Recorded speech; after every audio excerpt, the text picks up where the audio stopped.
विक्रम संवत 2083। इस संवत के अनुसार ना हिंदू पंचांग में ना 9 वर्ष की शुरुआत होती है। एक हिंदू पंचांग में सारे जो फेस्टिवल्स है ना, हमारे पर्व त्योहार सब विक्रम संवत के अनुसार ही होते हैं।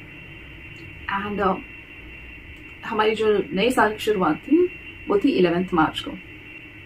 एंड विक्रम संवत 2083 का नेम क्या है? इसका नाम है रौद्र। रौद्र क्या है? रौद्र एक भगवान शिव की एक उग्र एनर्जी है। आप कह सकते हैं कि बहुत शक्तिशाली है, बहुत परिवर्तनशील है।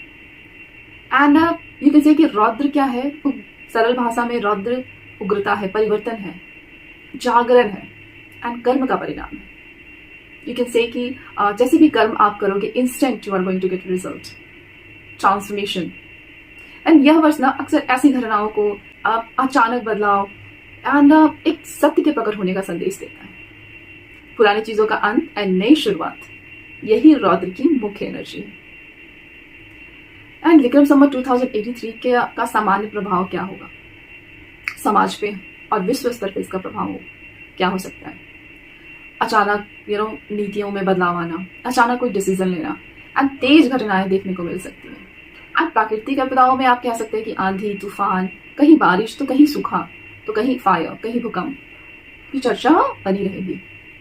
एंड लोगों के अंदर ना एक गुस्सा है, एक विद्रोह है, रिबेलियन काइंड ऑफ नेचर लोगों का हो जाएगा एंड न्याय की मांग बढ़ेगी।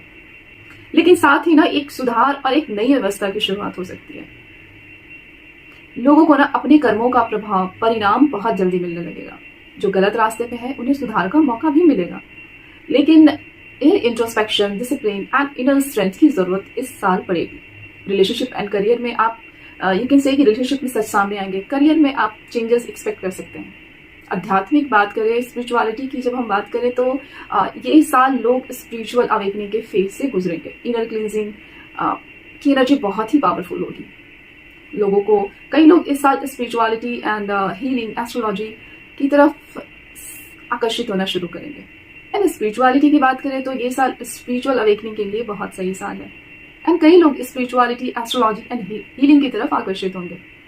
एंड यहाँ पे ना ईगो टूटने की जरूरत है, क्योंकि आत्म जागरूकता, इंट्रोस्पेक्शन जब आप करोगे ना तो आपकी ईगो टूटेगी। एंड ईगो टूटना is important for self, for introspection. Introspection means what? Introspection means there is me who is watching me all the time. आप जो भी एक्ट कर रहे हो, जो भी कर्म कर रहे हो ना, समबडी लाइक आप ही हो जो उसको कॉन्टिन्यूसली आप वॉच कर रहे हो। This is called introspection. And basically जिसकी भी कुंडली में केतु, मंगल एंड सैटर्न की स्ट्रांगली एक्टिव है, सपोज करो कि आपको इस पर्टिकुलर प्लैनेट की दशा अंतर्दशा चल रही हो, तो ये फेज ना एक स्ट्रगल, प्रेशर और एक कार्मिक लेसन के रूप में आपके सामने कुछ ना कुछ sudden changes, sudden turning points ला सकता है। करियर का शिफ्ट होना, करियर में शिफ्ट, रिलेशनशिप चेंज एंड एक ट्रांसफॉर्मेशन माइंडसेट ये ना पॉसिबल है। सिंपल लाइन में कहो तो जिसकी लाइफ में ना पहले से चैलेंजेस चल रहे हैं ना, उनकी लाइफ में ना ये ब्रेक थ्रू एंड एक टर्निंग पॉइंट ला सकती है, एक बदलाव ला सकती है। एंड जिन लोगों की मेजर दशा अंतर्दशा अगर एक्टिवेट है इन particular Saturn, Ketu, Mangal and Rahu की, तो एक कह सकते हैं कि एक जो फेजेस चल रहे थे ना वो शायद खत्म होगी एंड एक नई चीजें शुरुआत होगी। लाइफ की डायरेक्शन, अचानक बदलाव लाना एंड ओल्ड चैप्टर का ना क्लोज होना, न्यू चैप्टर स्टार्ट होना। ये जो रौद्र वर्ष है ना, रौद्र जो वर्ष है ना, इसकी एनर्जी एक डेस्टिनी रीसेट जैसा काम करेगी। एंड जिसकी चार्ट में ना 6, 8 एंड 12th हाउस एक्टिवेट हो रहे हैं।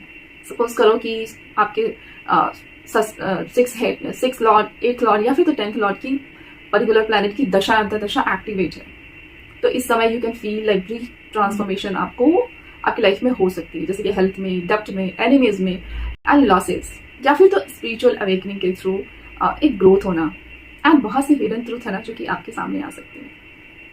एंड इस समय आपकी इनर स्ट्रेंथ भी डेवलप होगी।